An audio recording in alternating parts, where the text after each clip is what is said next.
otro día iba caminando por el pueblo y me pasó por al lado una señora que iba con su hija. La niña tendría unos 3 añitos. Y a esa edad vosotros sabéis lo que pasa con los niños, que corren, corren, corren porque tienen mucho afán de descubrirlo todo. Y la madre, pues bueno, pues iba detrás así intentando pararla y no había manera que la niña le hiciese caso. ¿Qué se le ocurre a la madre? Dice en ese momento: ven aquí, que viene el perro y se te lleva, ¿eh? Con tonillo amenazante además. Y yo pasaba por al lado, lo escuché evidentemente y empecé a pensar, ok, generando trauma en 3, 2, 1. ¿Por qué? Porque en los niños pequeños tú no puedes decir según qué cosas. ¿Qué va a aprender esa niña de lo que ha pasado? Primero, a tener miedo porque sí, porque no había ningún peligro, no había ningún perro, no había ninguna carretera, nada que pudiese peligrar. En segundo lugar, a tener miedo a los perros, que son animales maravillosos cuando están en equilibrio, son puro amor y no te van a dañar nunca. Y en tercer lugar, a que se te pueden llevar en cualquier momento, con lo cual vas a generar un miedo de por vida pensando que te van a alejar de tu madre con esa edad. En resumen, aprende a tener miedo, y miedo inducido de su progenitora. Qué diferente hubiera sido si tal vez esa madre, con paciencia, pues la para y le explica amorosamente que debe permanecer a su lado de alguna manera que la niña entienda, sin tener que inyectarle en ese cerebrito tan maleable un montón de miedo ya desde tan chiquitita, ¿no? Y es que así han hecho de nosotros nuestros padres unos auténticos neuróticos. El 99,9% de nosotros somos o hemos sido un pedazo de neurótico. Y eso es así. Por eso es una sociedad totalmente narcisista y totalmente llena de neurosis la que estamos viviendo. Y es que la neurosis se genera desde bebés, sintiendo un miedo o un dolor primal que acaba siendo una neurosis en el adulto, ¿no? Y la neurosis conlleva también no solo daños emocionales, lleva también daños físicos. Una persona cargada de neurosis tiene problemas de salud, tiene problemas de los órganos, problemas musculares, de tensión, tiene un montón de problemas conductuales. Es una persona que no quiere ser ella misma. Y si quisiera ser ella misma no puede porque no quiere decepcionar a los demás. Entonces se genera ahí una dicotomía interna brutal. O una persona que se comporte de una manera como miedo todo el día, ¿no? Como con problemas en las relaciones interpersonales. Es que un neurótico puede tener 1001 problemas. La neurosis realmente es una enfermedad de la afectividad. Cuando la persona experimenta un sentimiento y lo suprime por no sufrir. Entonces transmuta ese sentimiento que debería ser sentido con un montón de comportamientos súper pues neuróticos, que pueden ser fobias, que pueden ser miedos, que puede ser intento de controlarlo todo y un montón de disfunciones, ¿no? Miedos crónicos también vienen derivados de ese tipo de comentarios que os decía antes que esa madre ha hecho a la niña, ¿no? Entonces, ¿qué pasa? Que sin darse cuenta, la madre, con su mejor intención de protegerla, lo que está haciendo es convertir a la niña en una neurótica. En el libro El grito primal de Arthur Janov explica súper bien este tema. A mí ese libro me ha fascinado porque me encanta cómo explica todo el tema de generar las neurosis desde pequeñitos, ¿no? Él nos explica cómo el ser humano somos seres de necesidad. Somos seres que venimos con ciertas necesidades que deben ser cubiertas desde chiquititos. O sea, nacemos y necesitamos que nos alimenten, necesitamos que estar secos, mantener el calor, que nos abracen, o sea, la necesidad de afecto y también pues recibir estímulos para poder desarrollarnos. Cuando el bebé no tiene esos estímulos desarrollados, ¿qué pasa? Pues que sufre, y sufre muchísimo. Cuando durante un tiempo prolongado no se le dan ese tipo de necesidades, no se cubren ese tipo de necesidades. El bebé hace lo posible por poder mantener cubiertas esas necesidades, pero claro, no es capaz de hacerlo todo. Es decir, el bebé que tenga hambre o que se sienta mojado o que tenga dolor va a llorar, va a patalear con tal de que tú vengas a sacarlo de ese dolor que está sintiendo. Si esas necesidades del bebé durante un tiempo prolongado no se satisfacen, lo que ocurre es que el niño genera una escisión. La escisión, para explicarlo bien, es una separación, es una división. Se divide de uno mismo. Es una división en la que se dividen nuestras propias necesidades por un lado y por otro lado nuestros sentimientos. Y eso ocurre a nivel interno, de forma inconsciente, para suprimir el dolor excesivo y continuado que se está sintiendo. Así que ojo con esos iluminados que hablan, que muchas veces he escuchado o he leído, incluso psicólogos, que hablan de que el niño cuando llora en la cuna hay que dejarlo que llore y que él solo se autogestione porque va a crear una dependencia si todo el rato lo tienes en brazos. A ver, lo que el niño está interpretando cuando un padre o una madre hace eso es que no puede confiar en sus progenitores, que son los que más deben protegerlo cuando él es un bebé indefenso.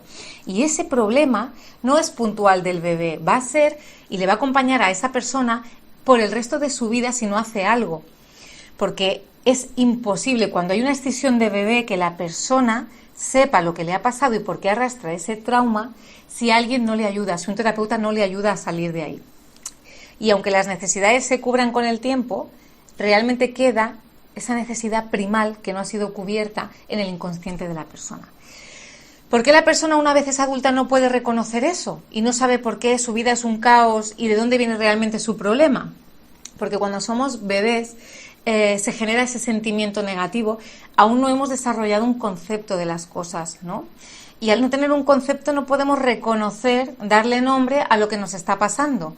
En un adulto la escisión no se produce porque un adulto ya tiene el concepto de la vida, ya entiende de qué va todo esto, más o menos, y no puede producirse una escisión tan fácilmente, al menos, ¿no? En el niño somos muy maleables, somos muy vulnerables y dependemos de nuestros padres al 100%, con lo cual es muy fácil que ahí se pueda generar una escisión, pues eso, no manteniendo al niño con sus necesidades cubiertas. Os voy a poner algún ejemplo para que entendáis mejor el concepto de escisión, ¿vale? Por ejemplo, un niño, él no sabe que no debe ser destetado pronto, demasiado pronto, ¿no? El niño no tiene un concepto de lo que es el destete, él solo sabe que tiene que comer. Si en el momento de destetarlo se ha hecho en un momento inadecuado y ese niño ha generado un trauma en ese niño, o un sufrimiento más que un trauma, ese acto queda grabado en el inconsciente del niño, ¿no? Y también puede ocurrir que aunque el niño ya sea un poquito más mayor y tenga ciertos conceptos de la vida, esté tan reprimido por los padres que al final el niño no sabe ni lo que siente, entonces no puede reconocer lo que le pasa. Os voy a dar unos ejemplos que vienen dados de escisiones desde bebé en un adulto, ¿no? Un niño, por ejemplo, que su padre no le ha dado la libertad de expresarse como él quería, seguramente de adulto será una persona que va a necesitar que la gente lo elogie mucho o una necesidad tremenda de ser escuchado. Si el niño no tuvo cariño, no tuvo amor y no consiguió que sus padres le diesen el afecto que necesita, probablemente sea un adulto, que tenga relaciones sexuales compulsivas o que busque el afecto de forma desorbitada, de forma totalmente desequilibrada para poder satisfacer esa falta de afecto que tuvo de pequeño. Un bebé que ha sido, por ejemplo, destetado, el que hablábamos antes, de adulto evidentemente no tiene la necesidad de succionar la teta de su madre, pero sí puede convertirse en un fumador empedernido porque está sustituyendo esa necesidad que tenía de bebé por otras necesidades simbólicas para tapar el sufrimiento que de bebé sintió, ¿vale? O un niño que no ha sido querido por sus padres, de adulto lucha, por ejemplo, por ser quien no es, porque él era un bebé en esencia y no fue querido. Entonces él interpreta que tiene que ser diferente a lo que es para ser querido. Por lo tanto, si es él mismo, no va a ser querido nunca. Y empieza a generar una personalidad totalmente ficticia con la que se identifica, y así vive la mayor parte de la gente, identificándose con alguien que realmente no es, o queriendo ser alguien que realmente no somos, ¿no? El tema de la comida, por ejemplo, una persona que coma en exceso, con ansiedad, lo está haciendo para evitar sentir ese vacío que tiene dentro. Entonces, no es un hambre real, lo hace porque esa herida primal que está dentro, no resuelta, que en este caso la llena la comida, ¿no? Ese vacío, para esa persona significa amor. Entonces el neurótico transmuta ese sentimiento de vacío de vida por sensación de hambre o vacío en el estómago. Entonces lo que hace es llenar el estómago con comida, tracones de comida, para intentar saciar ese amor que jamás se le ha dado y que se ha representado en su cuerpo en forma de vacío. Cada vez que un padre o madre intenta cambiar la esencia del niño, intenta moldearlo a su manera, a sus gustos, a sus preferencias, es decir, mata la autenticidad de ese niño, el niño empieza a creer que no es amado por lo que es y nunca va a ser una persona auténtica. Por lo tanto, crece en la lucha de afanarse durante toda su vida por ser una versión de sí mismo mejorada para ganarse el afecto de sus padres o de otras personas, ¿no? ¿Cuántas veces no hemos visto a los niños hacer cosas que no quieren porque los papás insisten? Es decir, a veces son ridiculizados, ¿no? Lo típico de, anda, niño, venga, canta, baila, que te ha enseñado el cole, baila delante de la tita que te vea. Y el niño le da vergüenza y no quiere, pero al final acaba haciéndolo porque lo único que quiere un crío es complacer a sus padres, ¿no?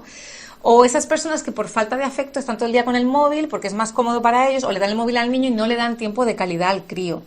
Bueno, pues todo ese tipo de pequeñas heridas o no tan pequeñas que se manifiestan en el niño desde pequeñito, a través de los padres, de los adultos, acaban generando neurosis.